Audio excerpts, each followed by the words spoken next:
और जब बुजुर्गों का अनुभव और युवाओं का जोश जब आपस में मिल जाता है तो डेफिनेटली सरकार बहुजन समाज पार्टी की बनेगी। नू में एक दंगा करवाया बीजेपी सरकार ने, प्री प्लानिंग दंगा था इनका, लेकिन जनता ने इनको देख लिया कि ये दंगे के आधार पर सरकार बनाना चाहते हैं, तो हरियाणा प्रदेश की पूरी जनता इनके खिलाफ खड़ी हो गई। आज से 2 महीने पहले हरियाणा के अंदर परम आदरणीय बहन कुमारी मायावती जी ने युवाओं को जिम्मेदारी डायरेक्ट संगठन में जिम्मेदारी दी है, तो हमारे नेशनल कोऑर्डिनेटर माननीय आकाश आनंद जी को जिम्मेदारी दी है।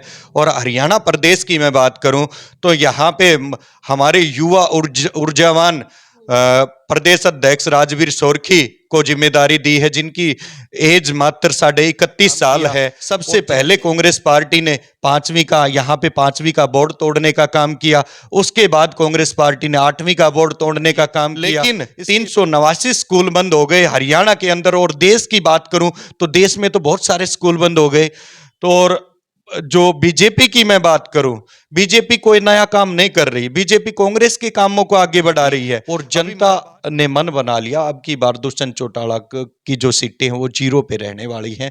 और मैं बात करूं यहाँ के खट्टर जो हमारे मुख्यमंत्री साहब की बात करूं तो उनके जो वादे हैं वो बिल्कुल लुभावने वादे हैं। देश का जवान रोड पे है, देश का किसान रोड पे है, देश का कर्मचारी रोड पे है। आज सभी को इन्होंने रोड पे खड़ा कर दिया है। साथ जय भीम, मैं हूं इंजीनियर स्नेहा और आप देख रहे हैं नेशनल चौपाल। इस वक्त हम हरियाणा में हैं और लगातार हरियाणा के अंदर चल रही राजनीतिक गतिविधियों पर नजर बनाए हुए हैं। उसी के साथ साथ बहुजन समाज पार्टी की एक पहल भी चल रही है, जिसमें बहुजन समाज पार्टी के नेशनल कोऑर्डिनेटर आकाश आनंद लगातार हरियाणा का दौरा करते हुए नजर आ रहे हैं। ऐसे में हरियाणा के अलग अलग जिम्मेदार पदाधिकारियों से हम बात करेंगे। हमारे साथ बसपा नेता है प्रवीण मेहरा जी, उनसे बातचीत करेंगे क्षेत्र में किस प्रकार से बहुजन समाज पार्टी किस रणनीति पर काम कर रही है, क्या मुद्दे रहेंगे आने वाले विधानसभा और लोकसभा चुनाव को लेकर, तमाम चीजों को लेकर आज बातचीत करेंगे। बहुत बहुत स्वागत है प्रवीण मेहरा जी आपका। Thank you. कैसी चल रही है राजनीतिक तैयारियां बसपा की तरफ से? बहुत अच्छी चल रही हैं राजनीतिक तैयारियां। बसपा अभी ग्राउंड पे काम कर रही है। 4 साल की बात करूं, 4 साल तक बसपा अपने कैडर का काम करती है, जो भी एट्रोसिटी होती है उनके साथ खड़ा होने का काम करती है। अभी जो 1 साल जो चुनाव का जो दौर है, अभी हमारे नेशनल कोऑर्डिनेटर माननीय आकाश आनंद जी ने 20 सितंबर से यहाँ पे चुनाव मिशन 2024 का आगाज किया है। हमारी पहली जो जनसभा थी पृथला के अंदर थी, वहाँ पे अपना फरीदाबाद और गुड़गांव लोकसभा के पदाधिकारियों को वहां पे बुलाया गया था। पदाधिकारी हमारे स्टेट के थे, लोकसभा के थे, जिले के थे और सेक्टर के पदाधिकारियों को विशेष तौर पर बुलाया गया था। और ये जो मीटिंग थी हमारी, ये सेक्टर के पदाधिकारियों की समीक्षा की मीटिंग थी। उसके बाद 22 को हमारा जगाधरी में जनसभा होती है, वहां पे भी सेक्टर की समीक्षा माननीय आकाश आनंद द्वारा की गई, वो भी हमारा बहुत ही बड़ा कार्यक्रम था। उसके बाद 24 को हमारा रोहतक महम विधानसभा में कार्यक्रम था, वो भी महम 24 का जो ऐतिहासिक चबूतरा है वहाँ पे बड़ी जनसभा हुई। और हमारे जो सेक्टर के जो पदाधिकारी थे उनके साथ साथ बहुत सारे कार्यकर्ता वहां पर माननीय आकाश आनंद जी को सुनने के लिए, देखने के लिए वहां पर इकट्ठा हुए। और अभी जो जनसभा उसके बाद हुई असंध में 26 तारीख को, वहां भी बड़ी जनसभा हुई और कैडर की समीक्षा हुई। इसके बाद जो आज हमारी जनसभा है वो हिसार में होने वाली है और यहाँ भी माननीय नेशनल कोऑर्डिनेटर माननीय आकाश आनंद जी समीक्षा लेने का काम करेंगे।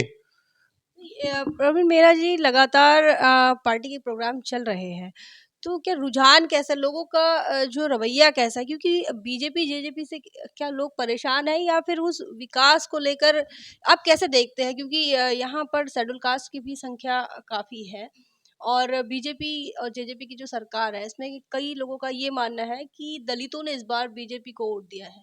क्या मानते हैं आप? देखिए बहन जी, अभी जो आज से 2 महीने पहले हरियाणा के अंदर परम आदरणीय बहन कुमारी मायावती जी ने युवाओं को जिम्मेदारी डायरेक्ट संगठन में जिम्मेदारी दी है और 50% यूथ की भागीदारी की है। चाहे नेशनल टीम की मैं बात करूं तो हमारे नेशनल कोऑर्डिनेटर माननीय आकाश आनंद जी को जिम्मेदारी दी है, और हरियाणा प्रदेश की मैं बात करूं तो यहाँ पे हमारे युवा ऊर्जावान प्रदेश अध्यक्ष राजवीर सोरखी को जिम्मेदारी दी है, जिनकी एज मात्र 31.5 साल है। और जैसे ही यहाँ पे हरियाणा में माननीय अध्यक्ष जी को जिम्मेदारी दी तो हरियाणा के लोगों में नई उम्मीद जगी है, और उसी उम्मीद के साथ लगातार बड़े बड़े कार्यक्रम चल रहे हैं, और निश्चित तौर पे हरियाणा के लोगों में बहुत बड़ा रुझान है। और हरियाणा में अब की बार बहुजन समाज पार्टी की सरकार बनने वाली है, और यहाँ लोकसभा में भी बहुजन समाज पार्टी के जो लोकसभा के प्रत्याशी यहाँ पर जीत के आएंगे और माननीय बहन जी के हाथों को मजबूत करेंगे। क्या मुद्दे हैं यहाँ पर बसपा के पूरे हरियाणा के अंदर, चाहे विधानसभा के लिए हो या फिर लोकसभा के लिए, किन मुद्दों पर आप मैदान में हैं? देखिए बहन जी, हमारा पहला मुद्दा है एजुकेशन का मुद्दा। हाँ, युवाओं की जो भागीदारी हुई है 50%, तो एजुकेशन को इससे अभी बीजेपी की सरकार चल रही है, बीजेपी और जेजेपी की। इससे पूर्व की मैं बात करूं तो लंबे समय तक कांग्रेस ने राज किया। यहाँ तक मैं बात करूं कि देश आज़ाद होने से पहले भी कांग्रेस ने लंबे समय तक राज किया, और देश आज़ाद होने के बाद भी लगभग 55-60 साल कांग्रेस ने राज किया। और मैं बात करूं 1975 या 76 की, इस जो परम पूज्य बाबा साहब ने जो संविधान बना के हमारे को दिया, जो भारत का सबसे बड़ा संविधान माना जाता है, और उसी संविधान की बदौलत गरीब जो समाज के दबे कुचले समाज के जो युवा थे, जो संविधान की बदौलत नौकरी में आगे बढ़े, नौकरी लगे, तो जैसे ही वो नौकरी लगे तो कांग्रेस की जो तुच्छ मानसिकता देखने को मिली, और उनको रोकने के लिए कांग्रेस पार्टी ने क्या किया, कांग्रेस पार्टी ने एजुकेशन को खराब करने का काम किया। सबसे पहले कांग्रेस पार्टी ने यहाँ पे 5वीं का बोर्ड तोड़ने का काम किया। उसके बाद कांग्रेस पार्टी ने 8वीं का बोर्ड तोड़ने का काम किया। इसके बाद इसी कांग्रेस पार्टी ने 10वीं से नीचे किसी बच्चे को फेल मत करो, ये पॉलिसी भी कांग्रेस लेके आई। उसके बाद कांग्रेस ने 134A कांग्रेस लेके आई। 134A प्री प्लानिंग पॉलिसी थी, और इस 134A के कारण हरियाणा के अंदर अभी 3 महीने पहले 389 स्कूल बंद हो गए। और एक प्राइमरी स्कूल की मैं बात करूं बहन जी, वहां पे 10 का स्टाफ होता है। 5 क्लास है तो 5 मास्टर होने चाहिए, भाई स्वीपर होने चाहिए, क्लर्क होने चाहिए, और 10 का स्टाफ तो मिनिमम होना चाहिए। लेकिन 389 स्कूल बंद हो गए हरियाणा के अंदर। और देश की बात करूं तो देश में तो बहुत सारे स्कूल बंद हो गए। तो और जो बीजेपी की मैं बात करूं, बीजेपी कोई नया काम नहीं कर रही, बीजेपी कांग्रेस के कामों को आगे बढ़ा रही है।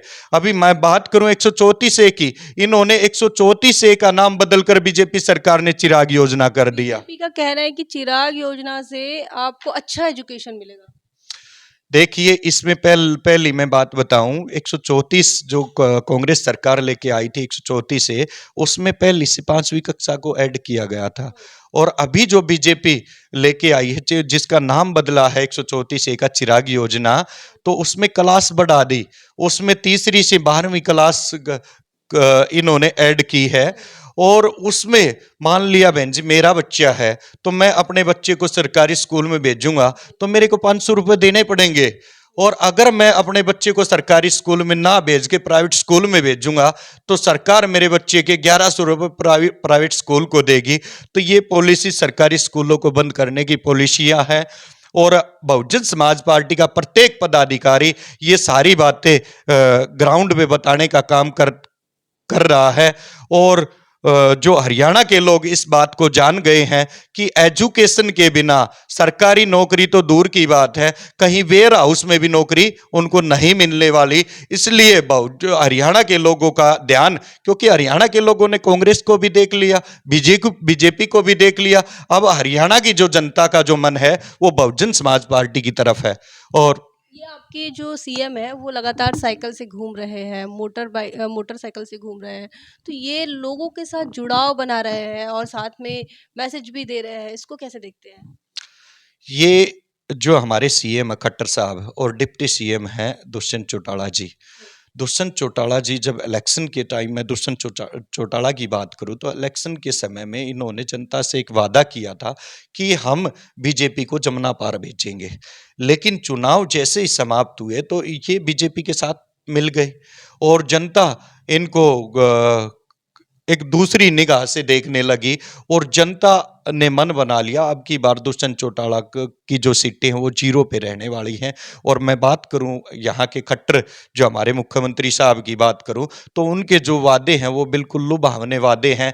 वो ग्राउंड जो रूट पे बिल्कुल जो एक भी वादा इनका पूरा नहीं हुआ है। मैं प्रधानमंत्री साहब की बात करूं तो इनका 15 लाख खाते में देने का जो वादा था, 2 करोड़ एक साल में 2 करोड़ नौकरियां देने का जो वादा था, एक साल में 2 करोड़ तो 5 साल में 10 करोड़ नौकरियां देने का जो वादा था, वो सारे खोखले साबित हो रहे हैं। और सिलेंडर की बात करूं, सिलेंडर उस समय जब कांग्रेस के समय में जब बीजेपी के जो लोग थे, जब स्मृति ईरानी की मैं बात करूं, सो सिलेंडर को सिर पे रख के ये प्रदर्शन कर रहे थे। लेकिन आज मैं महंगाई की बात करूं तो सिलेंडर कि 1100 रुपये का सिलेंडर मिल रहा है तो उससे जनता बहुत ही परेशान है।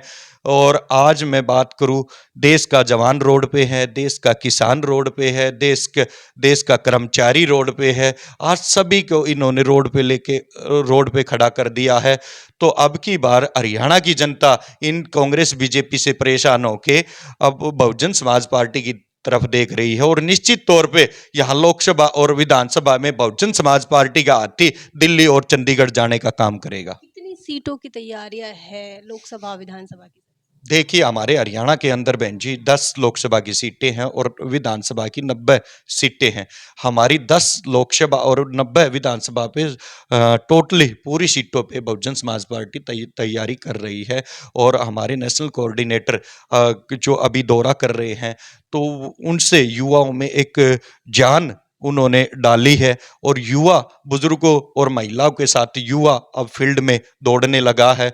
और जब बुजुर्गों का अनुभव और युवाओं का जोश जब आपस में मिल जाता है तो डेफिनेटली सरकार बहुजन समाज पार्टी की बनेगी। बहन कुमारी मायावती जी ने सुना है कि आप मतलब हरियाणा प्रदेश की अलग से बैठक करके जो है अलग से दिशा निर्देश दिए हैं। तो क्या वो दिशा निर्देश सिर्फ युवाओं के लिए थे और क्या उसमें महिलाओं की भागीदारी की बात की गई या महिलाओं की सुरक्षा को लेकर कोई एजेंडा बनाया गया, ऐसा कुछ है? महिलाओं की भागीदारी माननीय बहन जी ने 50% महिलाओं की भागीदारी की बात की है। और जहां विधानसभा की सीट हो या लोकसभा की सीट हो उसमें 50% महिलाओं को इलेक्शन लड़वाया जाएगा। और यहाँ पे हरियाणा की मैं बात करूँ, हरियाणा में बहुत सारी एट्रोसिटियाँ दिन प्रतिदिन होने लग रही हैं। चाहे महिलाओं की बात करूँ, चाहे मैं युवाओं की बात करूँ, चाहे मैं स्कूल पे पानी पीने की बात करूँ, चाहे मैं जातिवाद की बात करूँ, यहाँ पे जो एट्रोसिटी चरम सीमा पर बढ़ गई है। तो इसी को देखते हुए अभी जो कुछ समय पहले की मैं बात करूँ, नूह में एक दंगा करवाया बीजेपी सरकार ने, प्री प्लानिंग दंगा था इनका। लेकिन जनता ने इनको देख लिया कि ये दंगे के आधार पर सरकार बनाना चाहते हैं तो हरियाणा प्रदेश की पूरी जनता इनके खिलाफ खड़ी हो गई। और हरियाणा जनता ने देख लिया कि बीजेपी सरकार जो ग्राउंड पे काम करने वाली सरकार नहीं है, ये धार्मिक मुद्दों में लोगों को उलझाने का काम करती है। तो जनता अब इनसे बहुत ही परेशान है और अब की बार बहुजन समाज पार्टी को सत्ता में लाना चाहती है। मुस्लिम वोटर जो है वो इस वक्त कहाँ नज़र आ रहा है? क्योंकि नूह मेवात का आपने जैसे जिक्र किया, उसके बाद क्या मुस्लिम वोटर अपना कांग्रेस में रिटर्न चला गया है या फिर बसपा की तरफ कुछ आ रहा है? देख मुस्लिम वोटरों के साथ साथ मैं बात करूं एससी, बीसी, माइनॉरिटी और जनरल समाज के जो गरीब लोगों की और मुसलमानों की, अभी सभी ने मन बना लिया, सभी बहुजन समाज पार्टी की तरफ देख रहे हैं। और आने वाले समय में 2024 में यहाँ लोकसभा और विधानसभा में बहुजन समाज पार्टी को सर्व समाज के जो लोग हैं वोट डाल के दिल्ली और चंडीगढ़ में पहुंचाने का काम करेंगे। हरियाणा में बहुजन समाज पार्टी का पहले से अपना रुतबा रहा है, कई सीटों पर बसपा ने जो है जीत दर्ज की है। लेकिन पिछले 10 सालों की अगर हम बात करें तो बसपा का वोट बैंक जो है वो लगातार खिसकता गया। क्या कारण मानते हैं आप इसका? बसपा की तरफ से कुछ कमी रह गई है या फिर और कुछ? 2009 की मैं बात करूं बहन जी, तो यहाँ पे लोकसभा के इलेक्शन में बहुजन समाज पार्टी का 16.5% वोट बैंक आया था और हमारी काफ़ी सीटें ऐसी थी बहुजन समाज पार्टी की जो कुछ ही वोटों से हम हार गए थे। और मैं बात करूं 2019 की, मैं लेटेस्ट बात करूं 2019 की, तो 2019 में हमारी कई सीटें बस थोड़े थोड़े मार्जिन से हार गए।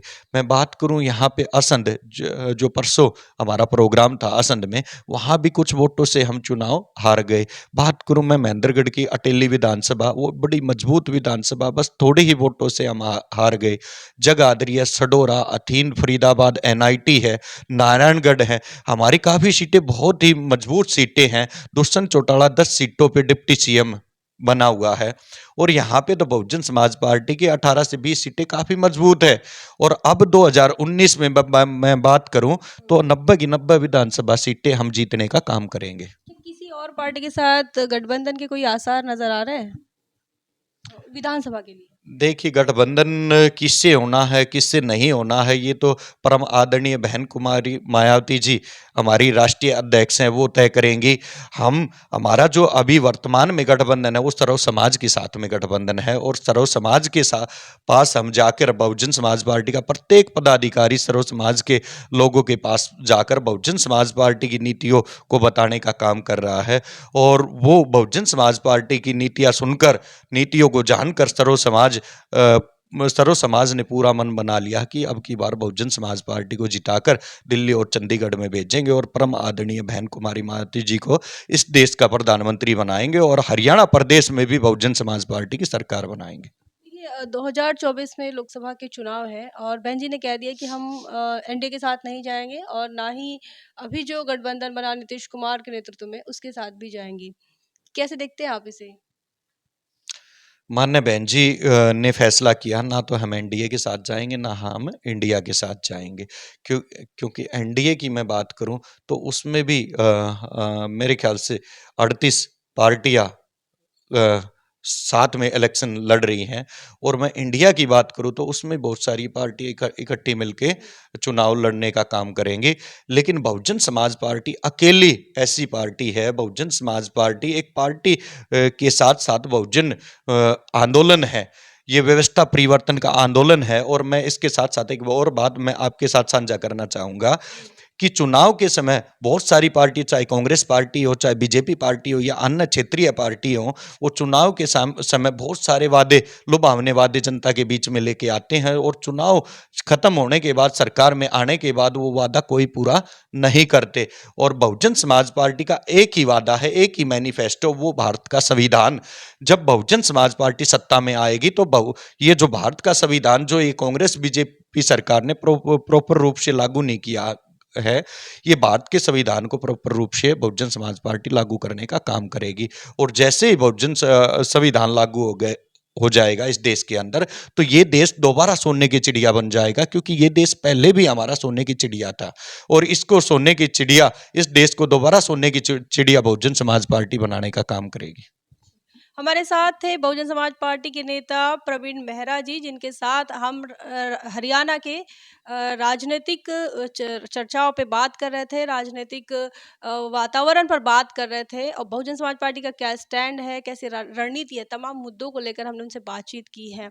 बसपा आने वाले विधानसभा लोकसभा चुनाव में किन मुद्दों की तैयारी कर रही है, किन मुद्दों पर चुनाव लड़ेगी, उन तमाम चीज़ों की जानकारी जो है बहुजन समाज पार्टी के नेता की तरफ से मिली है। आप इन तमाम चीज़ों को लेकर क्या सोचते हैं, क्या जानते हैं, क्या समझ रखते हैं और क्या आपके ख्यालात हैं, कमेंट सेक्शन में ज़रूर लिखें। बने रहे नेशनल चौपाल पर, तब तक के लिए जय भीम, जय भारत। बहुजन विचारधारा को घर घर तक पहुंचाने के लिए हमारे YouTube चैनल को सब्सक्राइब करें, लाइक करें, कमेंट करें, शेयर करें और बेल आइकन की घंटी दबाना ना भूलें।